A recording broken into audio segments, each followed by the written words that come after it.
Hi welcome back to my channel. ఈ రోజు కథ మిస్టర్ రావణ్ 13వ భాగాన్ని వినేద్దాం. ఓ చాలా బాగున్నాడు. పేరేంటి? రాజు అమ్మ. సరే రాజు, నన్ను సార్ దగ్గరికి తీసుకెళ్ళు. నేను ఎక్కువనే తీసుకొచ్చినానులే. నువ్వు కూడా సార్తో పాటు తిందులే. రాజు నవ్వుతూ కారులో కూర్చుంటాడు. కార్ స్టార్ట్ అయి ముందుకు వెళ్ళబోతుంటే ఆగండి అని ఒక అరుపు వినబడుతుంది. రాజు సడన్గా కార్ ఆపేస్తాడు. దర్శిని దగ్గరికి వచ్చి కోపంగా చూసి, ఏంటి ఎట్టెళ్తున్నావు? నీకోసం అని వస్తే అని కార్ డోర్ ఓపెన్ చేసి కూర్చుంటుంది. రీతుని వింతగా చూస్తాడు రాజు. ఎవరు మేడం మీరు అని. కారు డ్రైవర్లా ఉండు, ఎవరైతే నీకేంటి? వెనక కూర్చుందిగా మీ మేడం, దానికి నేను చెల్లెల్ని. దర్శిని రాజుని చూస్తూ, పోనీ రాజు, ద్రోణా గారు, ద్రోణాకి లంచ్కి టైం అవుతుంది, ద్రోణా గారు ఎదురు చూస్తున్నారేమో. ఏంటే మాట్లాడట్లేదు? నేను కూడా వచ్చేదాన్ని కదా, ఇంట్లో ఉండి బోర్ కొడుతుంది, అలా పొలానికి వచ్చి అన్నీ చూసేదాన్ని. నాకేం తెలుసు రీతు, నువ్వు వస్తావని, నీకు ఇబ్బంది ఎందుకులే అని నేను వెళ్తున్నాను. నాకేం ఇబ్బంది అక్క, బావకి ఎంచక్క నేను పక్కనే ఉండి వడ్డిస్తాను, మరదలి కదా, హ్యాపీగా తింటాడు ఫీల్ అవుతూ. రాజు మనసులో, బాబుగారి గురించి తెలియనట్టుంది పాపకి, ఏదేదో ఊహించుకుంటుంది, అక్కడికి వెళ్ళాక తెలుస్తుంది వీళ్ళకి. దర్శిని సైలెంట్గా కూర్చొని ఆలోచిస్తుంది. రీతు మాత్రం చుట్టూ చూస్తూ, ఎంత బాగున్నాయో. హలో డ్రైవర్ గారు, ఈ తోటలన్నీ ఎవరివి? అన్నీ బాబుగారి అమ్మ. ఇన్ని తోటలు పొలాలా? బాబుగారు అన్నిటికీ వారసుడనమాట. నిజమా? ఇవన్నీ మా బావేనా? అవును, అన్నీ వారసత్వంగా కొంచెం వస్తే ద్రోణాబాబు అంతకు 10 రెట్లు డబ్బులు చేశాడు. వ్యవసాయం అంటే ద్రోణాబాబు గారికి చాలా ఇష్టం. అందుకే ఎప్పుడు పొలంలో పని చేసుకుంటూ ఉంటాడు. ప్రతి చెట్టు, కాయ, ఆకుతో సహా ద్రోణాబాబుని ఇష్టపడతాయి. ద్రోణాబాబు ప్రతి చెట్టుతో మాట్లాడతాడు. అంత మంచి మనిషి. ప్రకృతిని ఇష్టపడతాడు, ప్రకృతితో మాట్లాడతాడు. రీతు వింతగా చూస్తూ, చెట్టుతో మాట్లాడడం ఏంటి, మనుషులతో మాట్లాడాలి గాని. అయినా ఈ ఊర్లో ఈ తోట పనులు చేసుకుంటూ కూర్చుంటే ఎలా? సిటీకి వచ్చి లగ్జరీగా బతకచ్చు. ఇవన్నీ అమ్మేసి డబ్బుతో సిటీలో బిజినెస్ పెట్టుకుని హాయిగా ఎంజాయ్ చేస్తూ లైఫ్ లీడ్ చేయొచ్చు కదా. మీతో ఇంత ఇలా మాట్లాడుతున్నానని ఏమనుకోవద్దమ్మగారు. నాతో అంటే అన్నారు, ఇంట్లో వాళ్ళతో ద్రోణబాబుతో మాత్రం అనకండి. మళ్ళీ మీరు ఈ ఊర్లోకి అడుగు పెట్టలేరు. అలా మాట్లాడుతుంటేనే వాళ్ళ పొలం వచ్చేస్తుంది. కార్ ఆపేస్తాడు. రాజు కార్ దిగేసి, దర్శనమ్మ గారు, కార్ డోర్ తీస్తాడు. రీతు కోపంగా కారు దిగి దర్శిని చూస్తూ, ఆ అమ్మగారికేనా, నేను కాదా? తనకు మాత్రమే డోర్ తెరిచావు? రాజు సైలెంట్గా అక్కడి నుంచి అటు వెళ్ళిపోతాడు. దర్శిని దిగి టిఫిన్ క్యారేజ్ పట్టుకుని రాజు వెనక వెళ్తుంటాడు. రీతు కోపంగా అరుస్తూ దర్శిని వెనక్కి వస్తుంది. దర్శిని వెనక్కి తిరిగి, ఎందుకు రీతు అలా అరుస్తున్నావు? మెంటల్ మైండ్ ఉందా నీకు? నాకు అసలు విలువ వేయట్లేదు. ఈ ఊరికి రాగానే పెళ్లి చేసుకోగానే అంత పొగరొచ్చిందా? నీకు ముందు ఎలా బ్రతికావో ఆలోచించుకో. వాడి ముందు ఎగస్టాల్ చేస్తున్నావు. చూడు రీతు, ఇక్కడ మనం వదలడానికి రాలేదు. ద్రోణా గారికి ఆకలి ఉండొచ్చు, ముందు భోజనం పెట్టాలి. నువ్వు వస్తే రా, లేకుంటే లేదు అని దర్శిని గబగబా రాజు వెనకే వెళ్తుంది. దర్శిని పొలాల్లోకి వెళ్ళి ద్రోణాన్ని వెతుకుతుంది. రాజు పొలంలో పనిచేస్తున్న ద్రోణ దగ్గరికి వెళ్ళి, దర్శనమ్మ గారు మీకు భోజనం పట్టుకొచ్చారయ్యా అంటారు. అదేంటి రాజు, ఎందుకు ఇక్కడి వరకు తీసుకొచ్చావు? నీకు తెలుసు కదా నాకు నచ్చదని. సారీ బాబుగారు, అమ్మ చెప్పింది మిమ్మల్ని తీసుకెళ్ళమని, అందుకే తీసుకొచ్చాను. సర్లే నువ్వు వెళ్ళు అని పొలంలో నుంచి నడుచుకుంటూ వస్తూ ఉంటాడు. బురదల దిగిన ద్రోణాన్ని దర్శిని చూసి గుర్తుపట్టదు. అలా గట్టు మీద నడుచుకుంటూ వెళ్తుంది. ద్రోణ బురదలో నుంచి బయటకొచ్చి పంపు దగ్గర కాలు చేతులు కట్టుకుని దర్శినికి ఎదురుగా నిలబడతాడు. దర్శిని ద్రోణాన్ని చూసి, మీరేనా? నేను అస్సలు గుర్తుపట్టలేదు. మీరు చాలా బాగా పనిచేస్తున్నారు. ఇలా వర్క్ చేస్తారని అస్సలు ఊహించలేదు. అంటే ఏంటి? పొలం పేరు చెప్పి ఇక్కడ తిరుగుతున్నాను అనుకున్నావా? పొలానికి వచ్చిందంటేనే ప్రతి పని చేయాలని. నేను కష్టజీవిని. నీలాగా సిటీలో చదువుకొని సుకుమారంగా పెరగలేదు. మొరటు మనిషిని. నాలో అన్నీ ఉన్నాయి. నా ప్రేమ కూడా రాక్షసంగానే ఉంటుంది. దర్శిని మూతంతా తిప్పుకుంటూ, నీకు భోజనం తెచ్చాను, ఇంటికి రావడం లేట్ అవుతుందేమో అని. ఏంటి? నేనంటే అంత ప్రేమ పుట్టుకొచ్చిందా సడన్గా? ఉదయం కొంచెం ఇబ్బంది పడ్డారు కదా, అందుకే తీసుకొచ్చాను. అంత దూరంలో ఉన్న చెట్టు దగ్గర కూర్చుందామా అంది. నువ్వు ఒక్కదానివే వచ్చావా? నీకు తోడని తీసుకుని వచ్చుకున్నావా? రీతు వచ్చింది, అన్ని పొలాలు చూస్తూ ఉంది. రీతు పొలాలను చూసిందా? అయితే అన్నీ అమ్మేసుకోవాల్సిందే. ఇంకెందుకు ఆలస్యం? మీ చెల్లెల్ని పిలవాల్సిన అవసరం లేదు. బావా బావా అనుకుంటూ వస్తుంది. మీరు బాగా నచ్చినట్టున్నారు. చూడండి వస్తుంది. పోనీలే, నీకు నేనంటే పిచ్చి లేదు, మీ చెల్లెలకైనా నేనంటే పిచ్చి. దాంతోటే కమిట్ అవుతాను ముందు. రీతు ఆయాసపడుతూ దగ్గరకొచ్చి ద్రోణాన్ని చూసి, బావా ఏంటి ఇలా ఉన్నావు? ఇలా ఉండక ఎలా ఉంటారు? పొలం పనులు చేసుకుంటూ మేము ఎంతే మొరటోళ్ళం, నువ్వేంటి ఎంత ఆయాసపడుతున్నావు? బావా చూడు, అక్క నన్ను వదిలేసి వచ్చింది. ఈ పొలాలు గట్టు మీద నడవడం నా వల్ల కాదు. అందుకే నీకోసం పరిగెత్తుకుంటూ వచ్చాను. కనీసం నీకు భోజనం చేస్తానని కూడా చెప్పలేదు. నేనే చూసి పరిగెత్తుకుంటూ వచ్చి కారులో కూర్చున్నాను. బావా నీకు నా చేతులతో పెడతాను. నువ్వు నాకు వడ్డిస్తానంటే ఇంకా మజాగానే ఉంటుంది. మరి మీ అక్కనెందుకు రమ్మని చెప్పావు? నువ్వే తీసుకొని రావచ్చు కదా. ఆ మాటకి రీతు ఉప్పొంగిపోయి బావ చేతులు పట్టుకుని థ్యాంక్స్ బావా, నువ్వైనా అర్థం చేసుకున్నావు అని దర్శిని చేతిలో క్యారేజ్ తీసుకుని ఎక్కడ కూర్చొని తింటారు బావా, ఆ ప్లేస్ చూపించండి.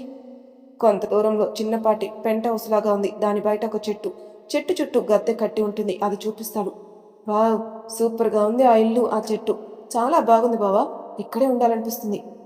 ఇంకేంటి, ఇక్కడే ఉండు నువ్వు. ఉదయం నేను ఇక్కడే ఉంటాను, నైట్ ఇంట్లో మీ అక్కతో ఉంటాను. రీతు నవ్వుతూ ఆ చెట్టు గట్టి మీద కూర్చుని ప్లేట్ పెట్టి ద్రోణాకి వడ్డిస్తుంది. దర్శనికి చిరాక అటు ఇటు తిరుగుతుంది. ద్రోణ ప్లేట్ తీసుకొని తింటూ ఇంకేంటి విషయాలు రీతు, ఎవరినైనా లవ్ చేసావా? అదేంటి బావా అలా అంటావు? నాకు అలాంటి అలవాటు లేవు తెలుసా, కానీ మీరంటే బాగా ఇష్టం బావా, ఎందుకో పిచ్చి పిచ్చిగానే నచ్చేశారు. మీ అక్కయ్య కంటే ముందు నిన్నే చూస్తే పెళ్లి చేసుకుని తీసుకొచ్చేవాణ్ణే. అయ్యో ఎంత పెద్ద తప్పు జరిగిపోయింది. సర్లే ఆలోచిద్దాం అని తింటూ ఉంటాడు. దర్శిని వాళ్ళని గమనిస్తూనే ఆ ఇంట్లోకి వెళ్తుంది. రూమ్లోకి అడుగు పెట్టగానే షాక్ అవుతుంది. రూమ్ అంతా ఎంతో కాస్ట్లీగా కనపడుతుంది. ఇంకో రూమ్లోకి వెళ్ళగానే దాంట్లో బెడ్, ఏసీ, టీవీ అన్నీ ఉంటాయి.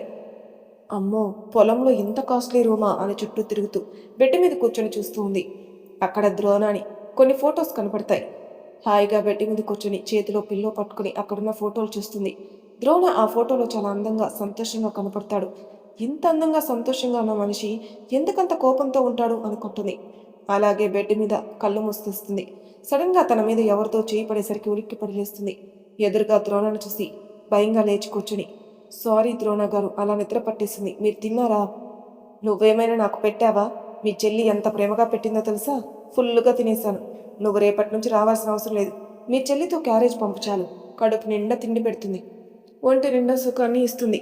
చాలు అది, దాన్ని ఇక్కడే పెడతాను. నైట్ నీతో, డే అంతా ఇక్కడ మీ చెల్లితో ఉంటాను. నీకు ఓకేనా? ఛీ, దాన్ని ఎందుకు బ్యాడ్ చూస్తారు?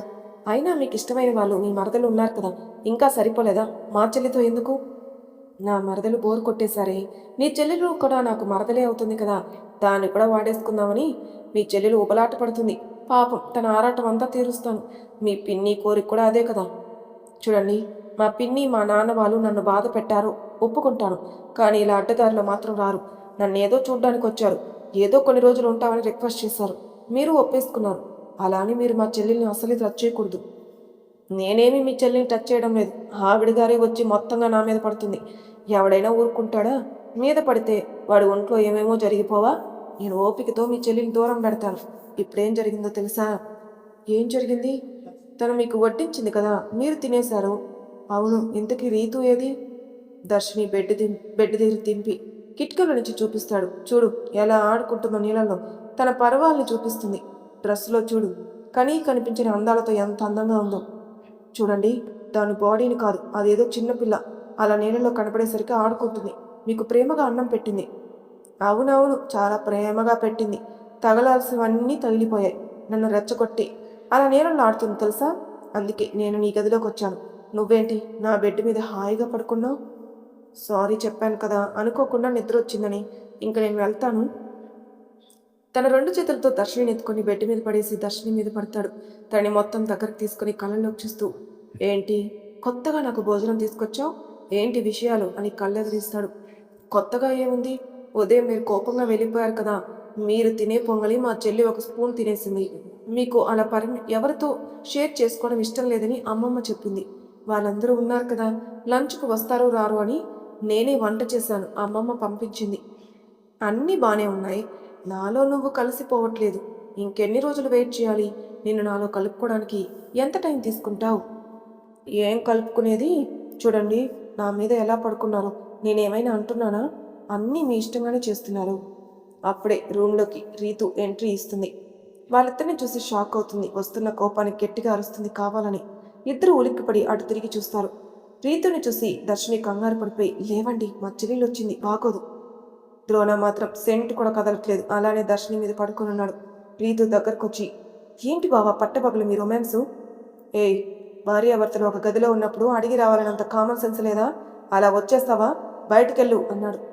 నాతో వచ్చింది అక్కయ్య. అక్కయ్య కోసం నేను వెతుక్కుంటూ వచ్చాను. ఇందులో సెన్స్ ఉండాల్సిన అవసరం ఏముంది? అయినా నేను వెళ్ళను. మీరేంటి అలా అక్క మీద? మాకు దొరికేదే కొంచెం టైము. ఆ టైంలో నువ్వు మధ్యలోకి వస్తే ఎలా పాప? నువ్వు బయటికెళ్ళు, నేను మీ అక్కతో కాసేపు పనుంది. చూడండి బావా, మీరు కొంచెం లేచి కూర్చుంటే మంచిది. ఏ పనున్నా ఇంట్లో మీ బెడ్రూమ్లో చేసుకోండి, అంతేకాని ఈ ఫామ్ హౌస్లో కాదు. ఎక్కడైనా చేసుకుంటానే. ఈ పొలం నాది, ఫామ్ హౌస్ నాది, ఊరే నాది. రీతు చిరాగ్గా బయటికి వెళ్ళిపోతుంది. దర్శిని ద్రోణాన్ని నెట్టేసి, మీకేమైనా పిచ్చా? చిన్న పిల్ల, దాని ముందు ఇలా చేస్తున్నారేంటి? అవును మరి, పాలు తాగుతుంది పాప. ఈ పాటికి నేను ఓకే అంటే నా పక్కన వచ్చే పడుకుంటుంది. ఒక బిడ్డను కూడా కనేటట్టుంది. దాని వేషాలు నువ్వు మరీ నమ్మేస్తున్నావు నువ్వు. కొంచెం మీరు నా మీద నుంచి లేస్తే మంచిగా ఉంటుంది. నేను ఇంటికి వెళ్తాను. అమ్మమ్మ ఇంతసేపు అయిందంటే ఏం చెప్పాలి? ఏం చెప్తావేంటి? మొగుడుతో ఉందని అనుకుంటుంది. అయినా బామ్మ అడగదు. అక్కడ మీ పిన్ని ఎదురు చూస్తుందేమో ఇక్కడ ఏం జరుగుతుందో అని. ప్లీజ్ డోనా గారు, కొంచెం లేవండి. రీతు మళ్ళీ గొడవ గొడవ చేస్తుంది. ఓయ్, ఏమనుకుంటున్నావే? ఎందుకు గొడవ చేస్తుంది? నాకు మధ్యాహ్నం పడుకునే అలవాటైంది. కాసేపు ఇలా పడుకుంటాను అని దర్శిని పొట్ట మీద తల పెట్టుకుని కళ్ళు మూసుకుంటాడు. దర్శిని ఏమీ చేయలేక అలాగే ఉంటుంది. మధ్య మధ్యలో తన మీసాలు తన పొట్ట మీద రాస్తూ పడుకుంటున్నాడు. మీసాలు తగిలినప్పుడు ఉక్కిరి బిక్కిరవుతుంది. గిలిగింతలు పుడుతున్నాయి. దర్శినికి నవ్వు వస్తున్నా భయానికి నవ్వు ఆపుకుంటూ అలాగే పడుకుంటుంది. రీతు బయట తిరుగుతుంది. ఎంతకీ బయటికి రాకపోయేసరికి కోపం వస్తుంది. చెప్తానే, ఏదో ఇప్పుడు మొగుడు పక్కనుండేసరికి నీకు నేను కనపడట్లేదు కదా. ఎలాగైనా ద్రోణాన్ని నా వైపు తిప్పుకుంటాను. కుళ్ళి కుళ్ళి చూస్తావు అని ఎన్నో శాపనార్థాలు పెట్టుకుంటుంది మనసులో. అప్పుడే అక్కడికి రాజు వస్తాడు. రాజుని చూసి, ఏ ఏ డ్రైవర్ పిల్లగా, మీ సారేంటి ఈ టైంలో వెళ్ళి పడుకున్నాడు? మేడం, మీరు కొంచెం మర్యాదగా మాట్లాడితే మంచిది. మా సార్ ఈ టైంలో పడుకోడు. ఏదో మేడం వచ్చింది కదా, వాళ్ళకి ప్రైవసీ ఉండాలి. మీరేంటి ఇక్కడ ఏం చేస్తున్నారు? అయినా మేడం తోటే కదా ఉండేది. మీరు వెళ్ళి కారులో కూర్చోండి మేడం. అమ్మగారు బయటకు వచ్చాక ఇద్దరిని తీసుకెళ్తాను. ఏంటి ఎక్కువ మాట్లాడుతున్నావు? డ్రైవర్వి డ్రైవర్ లాగే ఉండు.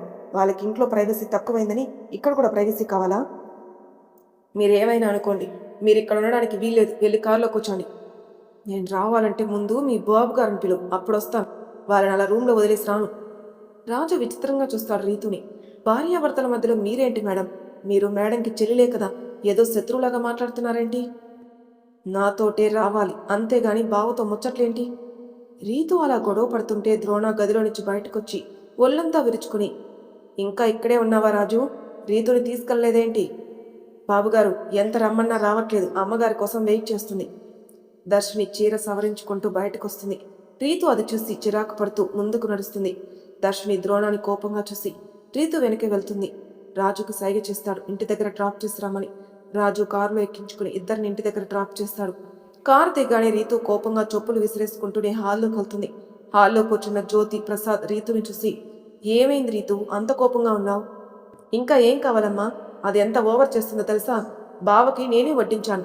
తినేసి అక్కడ ఫామ్ హౌస్ ఉంది, దాంట్లో ఇది వెళ్ళి పడుకుంది. బావ వెళ్ళి దాని పక్కన పడుకున్నాడు. నన్ను ఒక్కదాన్ని బయట వదిలేసి వాళ్ళిద్దరూ బాగా సరసాలను మునిగిపోయారు.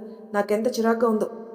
అప్పుడే దర్శిని ఇంట్లోకి రాగానే జ్యోతి దర్శిని కోపంగా, మెంటలా నీకు? పెళ్లి కావాల్సిన పిల్ల ముందు మీరిద్దరు అలా పడుకోవడం ఏంటి? కొంచెమైనా సెన్స్ లేదా? అయ్యో పిన్ని, తప్పుగా అనుకోకండి. మేమిద్దరం గదిలో ఉన్నాం. సడన్గా రీతు వచ్చింది. అదేంటి, పొలం దగ్గర పిచ్చి వేషాలేంటి? అంతా ఆగకుండా ఉన్నారా? సడన్గా లోపలికి ఎవరైనా వస్తారక్కడ? అదేమైనా మీ బెడ్రూమ్ అనుకున్నారా? దానికి అంతా కొత్త కదా, కొంచెమన్నా నీకు బుద్ధి ఉండాలి.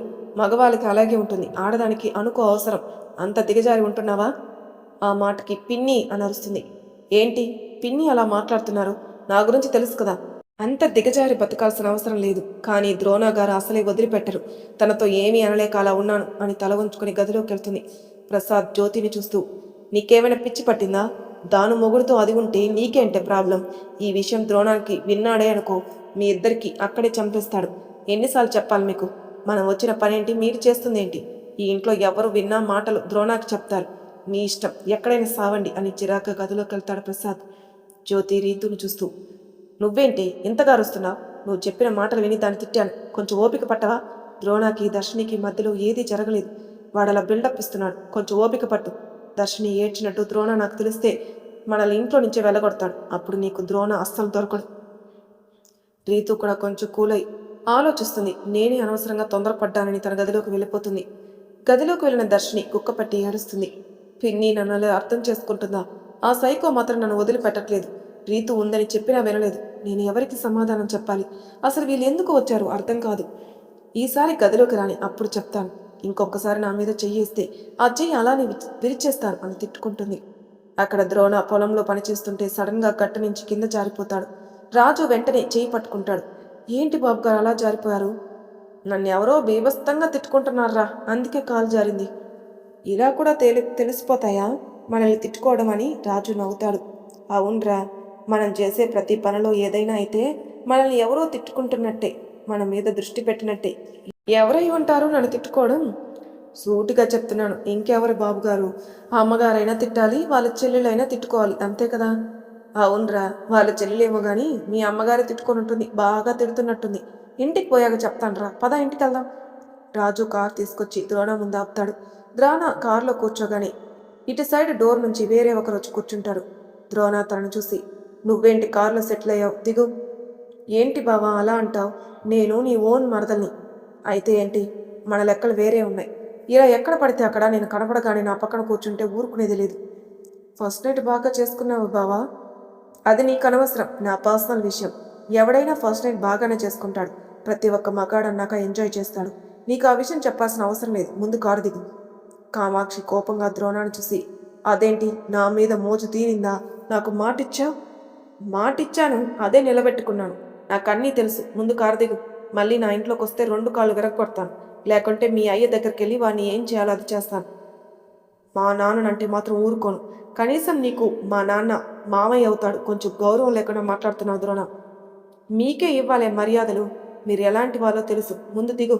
నేను ఇంటికి వెళ్ళాలి. ఇంట్లో నా పెళ్ళాం ఎదురు చూస్తుంది నా కోసం. అబ్బో, పెళ్ళాం అంటే చాలా ప్రేమ పుట్టుకొచ్చినట్టుంది. అవునే, తాళి కట్టాక పెళ్ళాం మీద ప్రేమే వచ్చేస్తుంది. బయట దానిలాగే ఉంటుంది. ఏదైనా పెళ్ళాంతోటి అని కారు దిగి కామాక్షిని లాగి కారులో నుంచి కింద పడేసి కారెక్కి పోని రాజు అంటాడు. చెప్పిందే తడువుగా రాజు ఫాస్ట్గా కారు పోనిస్తాడు. కామాక్షి కోపంగా, నీ అంత చూస్తాను ద్రోణ, నన్నే పక్కకి పెడతావా? కాలు కుంటుకుంటూ నడుచుకుంటూ వెళ్ళిపోతుంది. కామాక్షి వెళ్తుంటే ఎదురుగా వల్లి కనపడుతుంది. వల్లి కామాక్షిని చూసి నవ్వుతూ, నాకు తెలుసే మీ బావ నిన్ను వదిలేస్తాడని. నువ్వే మోజుపడి తిరిగావు. అయినా నీకు మా బావకి మధ్య ఏమీ జరగలేదని కూడా తెలుసు. నువ్వే చాలా బిల్డప్ ఇచ్చావు. షటప్. మా ఇద్దరి మధ్యలోకి మా ఫ్యామిలీలోకి రాకు. ఎందుకు రావద్దు? నా ప్రేమని చంపేశావు కదా, నేను రాకుంటే ఊరుకుంటానా? నీది ఒక ప్రేమేనా? నువ్వు ప్రేమించావు మా బావని. మా బావ ప్రేమించలేదు నిన్ను. కామాక్షి కోపంగా అక్కడి నుంచి వెళ్ళిపోతుంది. వల్లికి రగిలిపోతుంది. బాగా బాధగా తన కళ్ళ నుంచి వస్తున్న కన్నీళ్ళని తుడుచుకుంటూ అందరికీ సమాధానం చెప్తా అని కోపంగా వెళ్ళిపోతుంది వల్లి కూడా. మరి తర్వాయి భాగంలో ఏం జరుగుతుందో నెక్స్ట్ ఎపిసోడ్లో తెలుసుకుందాం. అంతవరకు నా ఛానల్ సబ్స్క్రైబ్ చేయని వాళ్ళు ప్లీజ్ సబ్స్క్రైబ్ చేసుకోండి. లైక్ చేసి షేర్ చేయండి. మీ అభిప్రాయాలు నాకు కామెంట్ రూపంలో తెలియజేయండి. Thank you for listening.